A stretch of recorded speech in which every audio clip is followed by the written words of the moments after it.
Pluto es esa serie que encuentras a tu disposición con una portada y descripción que te advierten del gran manjar que estás por degustar. Por lo que esperas al momento adecuado para iniciarla, pues entiendes que se viene fuerte y requiere de tu máxima atención. Y sobre todo listos para llorar un rato, pues la nostalgia de ver a Atom de vuelta te humedecerá la vista. Y así es como inicié este anime, bajo una esperanza que terminó decepcionada.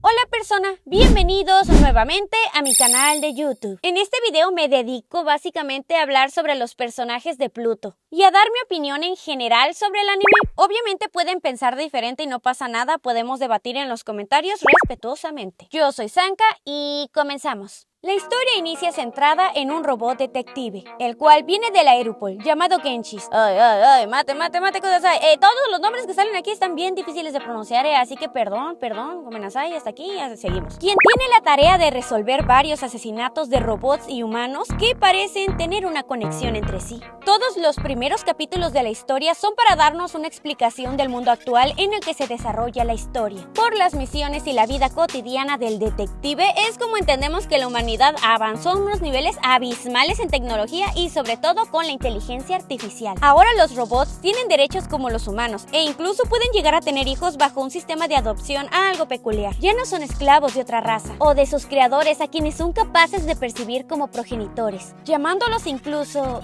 papá o mamá. Lo curioso de todo esto es que a pesar de que las leyes les dan diferentes derechos, estos siguen sin poder lastimar a los humanos. Pero las personas sí pueden dañarlos a ellos, algo que resulta curiosamente hipócrita, pues todavía existen quienes los ven como chatarra u objetos, pues estos no son capaces de sentir como tal en su totalidad, o bueno, eso se cree. Para llegar a la vida que tienen ahora, primero tuvieron que pasar por una guerra catastrófica en el Imperio Persa, situada en el Medio Oriente. Guerra donde participarían los 7 robots más avanzados de la época: Mont Black, North 2, Brando, Hércules, Atom, Genshis y por último Epsilon, quien se negó a participar en el campo de batalla, limitándose solo a limpiar el desastre y labores humanitarios posguerra. Cada uno de estos robots, exceptuando a Epsilon, que pues ya les dije se negó a participar, son considerados héroes de la humanidad, pues gracias a esta guerra se puede decir que los cambios llegarían. Sin embargo, todo tiene un precio, dejando a cada participante con un trauma que no les permitiría seguir viviendo normalmente. Sí, son máquinas, pero por el avance al que se llegó, estas IAs ya pueden aprender a sentir. Gracias a ello, pueden llegar a fatigarse mentalmente. Es curioso ver cómo las máquinas aprenden a interpretar sus sentimientos bajo la conducta humana, siendo al mismo tiempo un punto de catarsis. Las emociones suelen ser aprendidas por momentos que son algo catastróficos o fuertes en su vida, mencionando en repetidas ocasiones que entienden por qué los humanos lloran o ríen en ciertas situaciones que ellos están pasando en ese momento, retratando que cada vez se acercan más a los humanos, con la distinción de que ellos supuestamente no pueden mentir. El padre de Atom es el Dr. Tenma. En esta versión igualmente lo creó para poder sustituir a su hijo. Esto después de no poder sobrellevar el luto de pérdida de Tobio. Sin embargo, en la convivencia con el sustituto de su hijo, se daría cuenta que no creó una copia ni medianamente exacta, y que además estaría lleno de arrepentimientos porque no trató justamente bonito a su hijo. Y el esfuerzo de Atom de intentar ser Tobio lo llevarían a toparse con la cruda realidad: su hijo está muerto. Toda esta historia no se nos contaría hasta casi el final de la serie, cosa que sinceramente pues no está mal. Se supone que todos ya conocemos todo este lore y se nos cuenta más por medio de flashbacks. No es como que nos den toda la historia, nos la recuenten, nos la reanimen, no es una redactación, ¿entiendes? O sea, solamente flashbacks y aquí está el recordatorio que así fue. Y no está mal, o sea, está bien, pero no es lo que yo esperaba. Porque yo venía a ver a Atom, ver cómo es su vida actual, cómo pelea o cómo aprende de la vida. Siento que su tiempo en pantalla es muy poco para una serie que retrata su propio universo. Incluso en el arco de su supuesta muerte no tuve una impresión lo suficientemente fuerte como para querer llorar o sentirme mal por él. Obviamente que si eres fan de Astro Boy, ver esta escena te volará la cabeza, pero si tú no has visto nada que tenga que ver con el personaje y esta es tu introducción a este, Supongo que va a ser un poquito difícil que empatices de todo con él. Además, tienen que saber que yo fui ignorante y pensé que él sería el protagonista, pero no, el protagonista es el detective Genshist. Tomando todo esto en cuenta, que no leí el manga tampoco y que yo no me quise spoilear para nada antes de ver esta serie, quizás mi decepción se deba más a las expectativas que me hice en mi cabeza. Regresamos al lore principal. Genshist, en su investigación descubrimos que en cada muerte hay unos cuernos en las víctimas. La cosa se pone seria cuando una de estas es uno de los representantes de la paz actual. Moonblack había sido brutalmente asesinado mientras cuidaba un bosque. Las personas reciben la noticia tristemente, llegando a tener voluntarios para aportar a la causa de los bosques y reconstrucción de la escena del crimen. Después conoceremos a North, un robot cuyo cuerpo es totalmente un arma militar. A este personaje se le brindan 2 capítulos en su arco de la historia, los cuales no se sienten como relleno, pues son necesarios para poder sentir su muerte. A mí sí me puso triste, pero no fue algo que me dejara pensando por horas. Sin embargo, sí me creó un sentimiento negativo y ganas de venganza. Este personaje termina siendo el mayordomo de un compositor ciego, quien se niega al avance tecnológico. Este se encontraba en un shock creativo, lo que lo llevó no solo a perder trabajo, sino que también a padecer un cuadro depresivo. Al conocer a su mayordomo, no se llevaban muy bien a la primera, hasta que en la convivencia e insistencia por parte del robot por aprender a tocar piano, harían que tuviesen una relación sana. Aquí también conocemos la historia personal del viejito, cómo fue que terminó siendo un músico famoso, llevado por el odio y rencor que le tenía a su madre al creer que éste lo había abandonado gracias a que estaba ciego. Sería el mayordomo quien le diría que en realidad ésta nunca lo abandonó y lo estuvo cuidando desde lo lejos, pues sabía que éste la odiaba. También terminamos por conocer por qué este robot se empedernía tanto por aprender a tocar piano, pues este ya no quería volver a la guerra nunca más. Es gracias a todo este trayecto que su baja nos provoca un pesar, pues después de que el anciano toca la canción que juntos compusieron, después de que encuentran su cadáver, Genshist decide ir a Japón a ver a Atom para tener más pistas sobre el caso. Al mismo tiempo que mirábamos toda la historia anterior, teníamos una subtrama con Genshist y su esposa, quien también es una robot humanoide. Estos quieren tomarse vacaciones y viajar, pero todo se pospone a causa del trabajo de Genshist. Pobrecita la mujer, siempre esperando vacaciones, pero ella entiende, ella siempre entiende. ¡Mucho ojo! En el inter de todo esto es cuando conocemos al Dr. Hoffman, quien es el creador de Genshist. Este siempre le lleva su mantenimiento y lo repara cuando se lastima. Estos tienen una relación amistosa y no de padre e hijo, teniendo conversaciones de amigos y muy personales. Siguiendo con la trama principal, al igual que North 2, Brando sería la tercera víctima. Igualmente se nos cuenta su historia de vida, donde ahora es rival de lucha de Hércules y también tiene una esposa e hijos. La verdad es que tiene una vida muy cómoda y bonita. Todo esto se lo cuenta a Genshist y le dice que tiene razones para querer vivir y ganar dinero por todos estos niños y su mujer, por lo cual este le advierte de su posible muerte y que de no tener cuidado podría ser el siguiente en ser dado de baja. Sin embargo, este tiene un espíritu guerrero y decide que va a pelear y bueno, pues ya sabemos cómo terminó. La muerte de este robot no me resultó tan dolorosa como la de su compañero anterior. Hasta cierto punto este ya sabía que podía perder la vida y aún así decidió arriesgarse, subestimando completamente a su rival, quien ya había acabado con otros robots que eran más o menos de su talla, y me parece algo muy incongruente, pues los robots están diseñados para anteponer su supervivencia y a este pues le faltó mucha, muchísimo. Y esto yo no me lo estoy sacando de la cola, hay un personaje que más adelante nos explica todo esto. Sin embargo, antes de que me vayan a decir algo, yo entiendo completamente que toda esta sección y los errores que están cometiendo al grado de perder su vida son la representación de que las IAs ya se parecen a los seres humanos, incluso cometiendo errores bajo su propia decisión, mostrándonos que no son tan exactos como pensamos.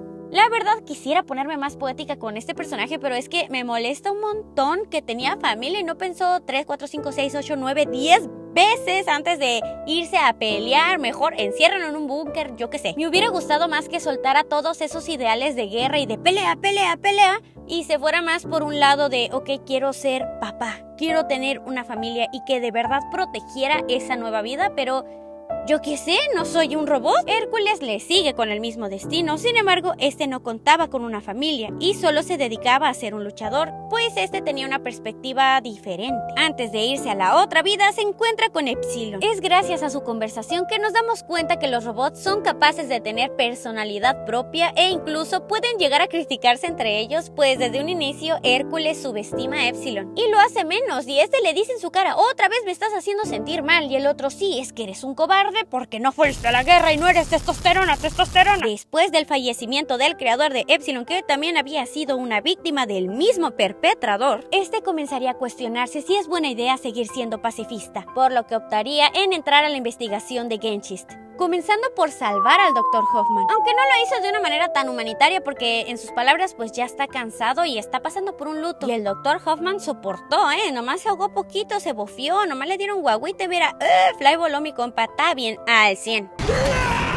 En la trama de este personaje descubrimos que es un robot singular, un arma de completa destrucción que elige la paz. No se sabe si su creador, que igual era pacifista, lo configuró así o no, ya que sabemos que las IAs pueden desaprender o aprender cosas. Epsilon, además de ser bello por fuera, también lo es por dentro, pues este tiene un orfanato cuidando a niños rescatados de la guerra. Entre estos niños se encuentra Wasil. Ay, creo que no se pronuncia así, de verdad, perdón. Quien quedó traumatizado después de presenciar la destructiva masacre de un robot llamado Bora. Este niño sería secuestrado para traer a Epsilon, quien llevaría consigo otro robot guardaespaldas. Anterior a esto, ya se había peleado con el asesino en cuestión y decidió dejarlo ir, por lo que esta vez en plena pelea nuevamente intenta hacerlo entrar en razón, pero ya sabemos cómo acaba esto. Aquí también hay una toma de decisiones imprudentes, desde escoger pelear sin Sol cuando dependes de ello hasta no destruirlo rápidamente cuando se tenía la oportunidad, prefiriendo en su lugar intentar cambiar su forma de pensar, a lo mírame, tú no eres así, o a cierto personaje que se la pasaba gritando ¡Sasuke! Al final también deja a los niños y todo lo que construyó en vida. Quiero destacar que obviamente entiendo que estos niños van a vivir bien económicamente, pues todos estos robots tenían dinero, pero el punto no es ese, sino escoger un camino en donde se te permita verlos crecer y dedicarte a ser pues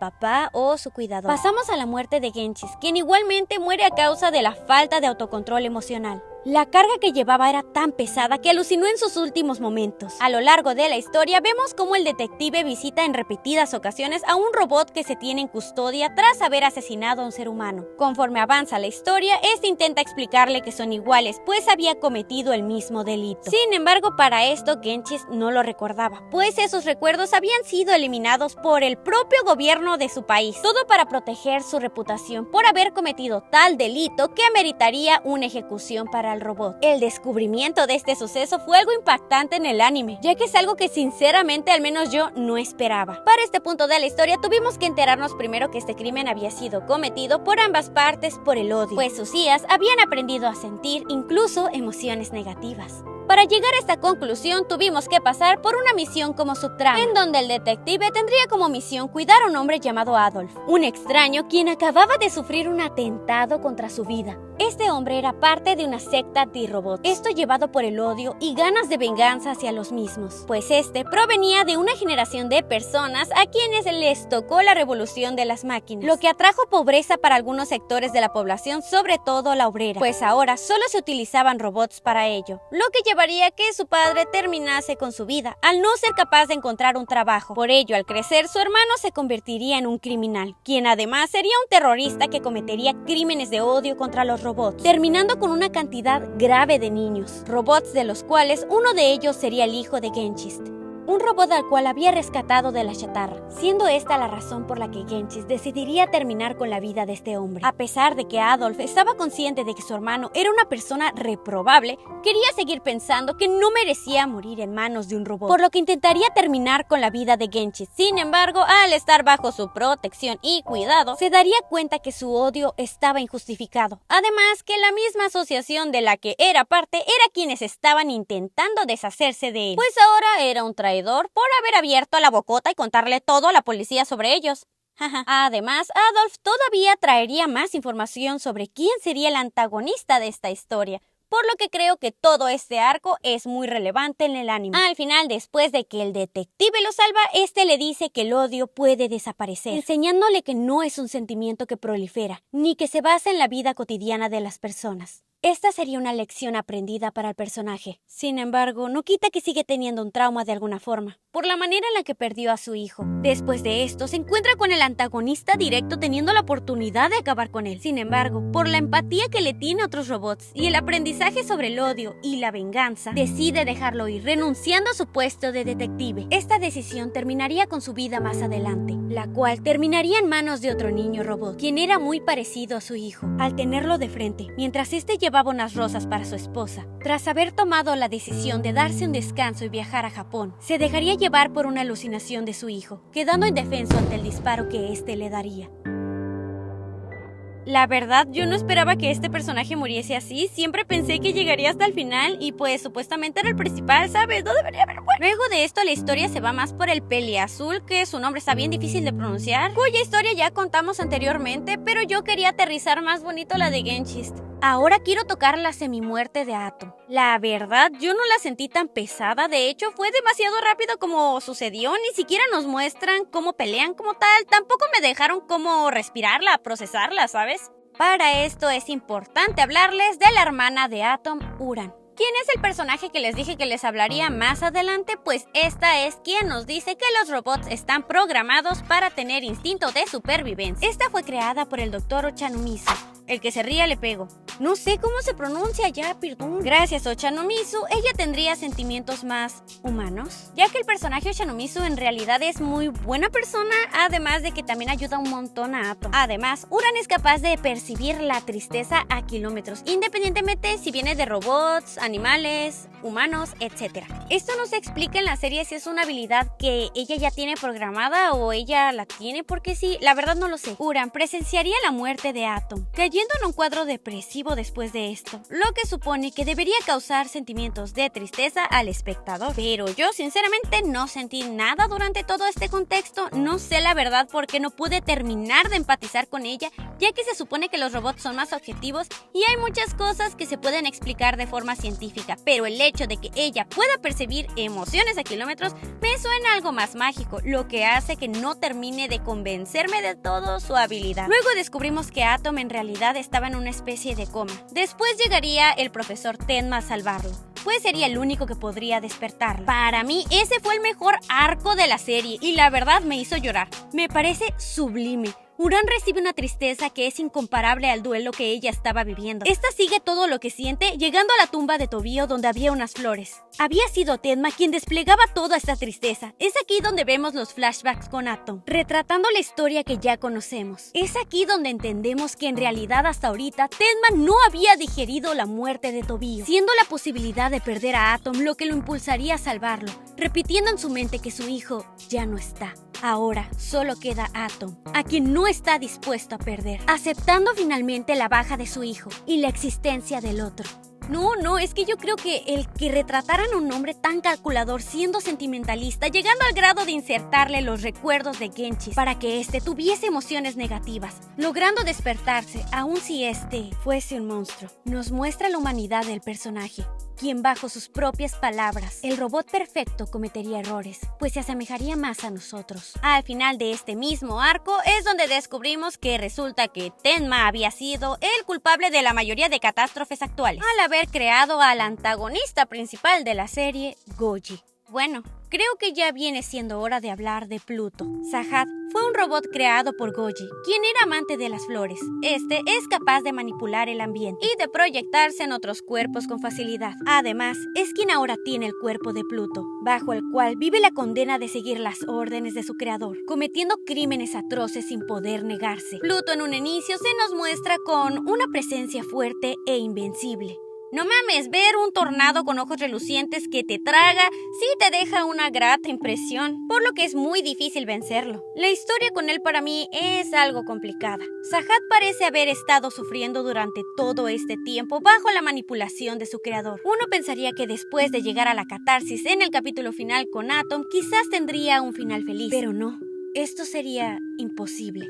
Piensa que tanto tuvo que pasar contra su voluntad y tener que vivir con ese peso el resto de su vida. Que claro, en este caso no deberíamos verlo así, pues es un robot, uno que siente pesar y está deprimido. Quizás, si solo borramos su memoria, pero Genchis logró recuperarla. Entonces, ¿cómo podría pagar los crímenes ante la sociedad? Y sobre todo, perdonarse a sí mismo. Creo que su muerte era necesaria, tanto para sí mismo como para las personas, quienes nunca estarían satisfechas con la idea de que ese ser siguiera en la Tierra después de quitarle la vida a los símbolos de la paz. Ahora hablaremos del verdadero villano, quien no tiene razones maquiavélicas para todo lo que estaba a punto de hacer. Goji. Este robot fue creado por Tenma, quien decidió cumplir el último deseo de Abuya, pues este había dejado parte de su memoria para que sirviera en la creación del robot Bora, el cual sería utilizado para fertilizar sus tierras. Sin embargo, el robot en cuestión había sido uno que creó anteriormente bajo la premisa de ser perfecto. Tenma le incrustaría millones de personalidades para que esta IA escogiese qué quería ser. Sin embargo, al igual que Atom, detonó emociones negativas, utilizando los recuerdos de su compañero Abuya, logrando que este despertara con el rostro de su elección, escogiendo el mismo de Abuya. Es así como Goji lo suplantaría, engañándose a sí mismo durante una larga temporada. No es hasta que Tenma lo encara y le dice sus verdades, que este despierta de su propio engaño, dejándole un shock tan grande que terminaría por intentar acabar con la Tierra. Después de que este aprendiese a odiar bajo la premisa de que perdió a su familia en la guerra, este decidió vengarse de todos los que dejaron en ruinas a su país. Y bueno, ya sabemos cómo terminó este asunto, manipulando a su propio hijo para cometer sus crímenes, terminando con un final doloroso para ambos, que representaría un descanso eterno. Padre e hijo se enfrentan bajo tierra. Pluto sabe que su creador no cambiará, por lo que decide afrontarlo frente a frente, dándole el tiro de gracia, demostrando que ya no será manipulado por él, ni por nadie más, dejándonos un bello paisaje frío, después de hervir en odio. Mientras tanto, todo esto estaba siendo expectado y orquestado por otra IA superior de otro país en forma de oso de peluche, quien esperaba conquistar el mundo, pero sería asesinada por Brawl, el robot que había sido condenado por haber asesinado a un ser humano. Este robot representó mucho para la trama de los personajes durante todo el anime. Fue visitado en diferentes ocasiones, incluso por Atom y Tenma. También fue quien le hizo recuperar la memoria a Genchis. Este personaje parece haber sido el primer robot en aprender a odiar. No se sabe las razones de su crimen. Aún así, esto no es importante. Lo importante es que aprendió a odiar, soltar y superar. Por lo que al dejar ir sus sentimientos negativos, logró entender que no tiene enemigos como tal, sino que solo es víctima de las circunstancias. Terminando con el oso de peluche extraño, pues entendió que el odio no lleva a nada. Y bueno, ahora necesito saber cómo se escapó de la cárcel si estaba bien vigiladito. Además venía descompuesto. Pero bueno, fijamos que esto no pasó y que a lo mejor se salió de alguna manera misteriosa. A lo mejor no estaba descompuesto, ¿sabes? Hay muchas cosas que esta serie hizo bien. Me dejó reflexionando sobre cómo seríamos capaces de crear una IA que pudiese sentir emociones y ser tan perfectamente imperfecta como los humanos, capaz de mentir, odiar y sufrir al punto de querer acabar consigo misma. Justo como sucede en esta serie, donde las IAs decían que ellos no podían mentir, pero una vez se acercaban más a los humanos, estas comenzaban a volverse mentirosas. Ahora que en este universo tampoco me quedó muy claro el por qué tienes que crear niños robots. Se supone que tú tienes hijos para ver a un ser humano crecer y volverse, pues, un adulto, ¿no? Pero pues estos niños nunca van a crecer y van a estar así toda su vida y eso suena más a un capricho por parte de los padres, ¿no? Necesito una explicación congruente. Déjame tus teorías en los comentarios, por favor, te estaré leyendo. Para hacerles este video tuve que investigar un poco más y descubrí que el manga original tuvo algunos premios y le fue muy bien.